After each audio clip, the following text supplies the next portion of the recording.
You might have seen Optik Oldschool promoting a brand new color film. But is that true? Yes. Thanks for watching.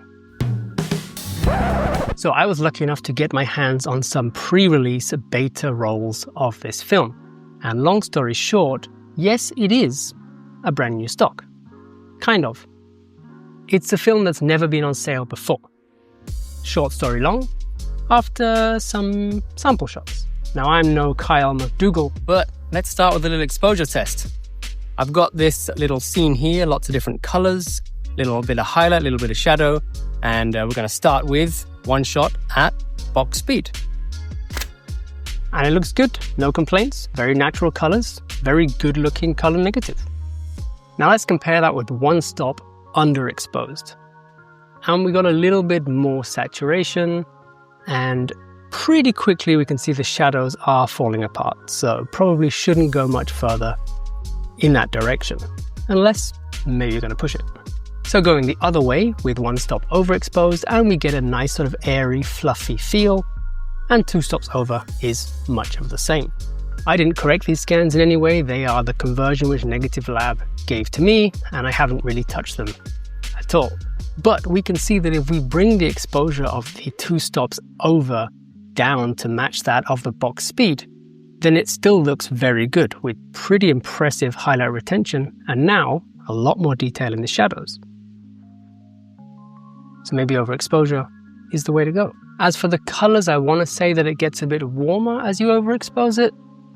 Could just be how Negative Lab Pro converted it, and your results may vary, but that's what I can see. Next up, let's have a look at some skin tones. Wow, it looks fantastic. Maybe tending a little towards yellow, but again, that could just be my conversion. And if you're wondering how much detail this film can render, nostril hairs. Okay, next I wanted to see how it's going to perform at night. So I've got this little composition here with some nice different color temperatures, a little bit of contrast, and probably there's going to be some reciprocity failure. So first I'm going to use 1.3, which is a pretty classic color negative.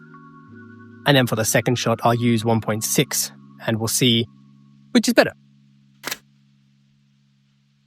Well, that's a rare sight for 120.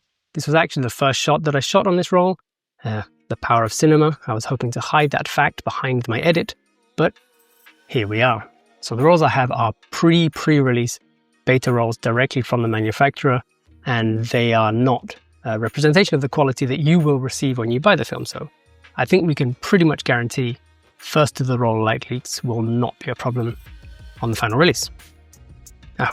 Anyway, here's the second shot to the power of 1.6. And we can see that it looks fantastic. Really nice looking tungsten light, really natural warmer tones. And you might see over there a little bit of halation.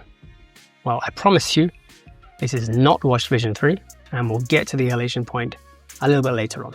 All right, let's do one more location. There's a little house on stilts down here that I've had my eye on for quite a while. Now feels like a good time to take a picture of it. Well, there's a guy parked in front with his flashes on. So don't know if I should wait for him or, I don't know, success. Let's go. Okay, now we can actually compare the two different exposure times. And I think quite clearly the longer exposure time has yielded a better result. And anyway, due to the nature of reciprocity failure, sometimes you need to overexpose by a minute or 10 minutes, depending on your exposure time, just to overexpose by one stop. And we can see that this film happily deals with a couple of stops of overexposure. So, if in doubt, just leave that shutter open a bit longer than you might want to. But definitely I think if you have an exposure compensation app like LightMe, tap in 1.6 as your compensation, and I think you've got a pretty good chance of getting quite a nice result. To finish off the roll, I set my light meter at 160 because I think that's a pretty standard practice for shooting 200 color negatives. Then I searched out some greens, some reds, some blues, and of course, I had to snap a picture of my wonderful wife. Now, I personally feel like the greens and blues are a little bit muted compared to like gold, for example, but maybe they're similar to something like Portra. It's actually quite natural colors, and of course, this could just be my conversion, and your results may vary. But if you want more saturation, just bring up the saturation of the color you want. Don't be scared to edit your scans if you're not happy, guys. They're just a raw for you to work with. All right, let's get on to what this stock actually is. If you're someone who keeps up with analog news, you may remember that Orvo announced in 2023 they would be releasing NC200 in 35mm in 2024. And then kind of radio silence, until a couple months ago they re-teased it again on their Instagram. Turns out, behind the scenes, Optik Oldschool has been working very closely with Innoviscote, the manufacturer of woven film, testing early production rolls of NC200, giving their feedback, and asking politely if they would make it in 120 for them. They also, and this is kind of a big deal, pushed very hard and succeeded in getting it made on a classic orange base, which is amazing and will mean that your local lab will have a much easier time scanning this compared to other Innoviscote films like NC400, 500, or Lomography's Metropolis, Lomo 92, etc. Final comment about the emulsion would be about quality control. Now, I've been told that the anti-halation layer has actually had some issues, and it will be fixed for the final version of the film.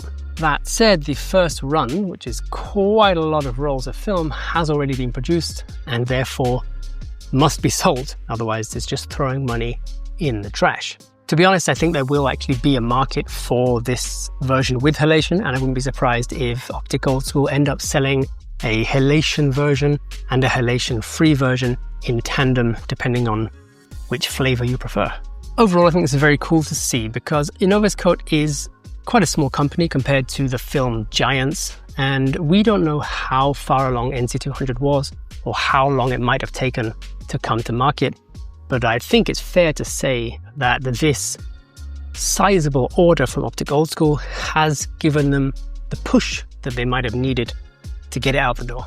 Whether that's the case or not, I don't know, that's pure speculation, but it's amazing to see a lab actually working closely with a film manufacturer to bring something new to market instead of just re-rolling the same stocks again and again that everyone else re-rolls and slaps their name on it. And I've made a whole video about this. It'll be up in the corner right now. Which corner is it? That one? Otherwise, massive thanks for watching all the way to the end, and super duper thanks to Optik Oldschool for allowing me to be one of those cool kids who gets to shoot a roll of film before it's available to the general public. They'll no doubt be releasing much more information on their socials, so make sure and go and follow them. They'll be linked at the end of the video and down in the description. And when the film is released, make sure you pick up a few rolls, not just because it's a lovely new color negative, but because you're supporting a lab, a bunch of cool people doing a very cool thing for our community. And that's it. Let me know what you think down below, and I'll see you in the next one.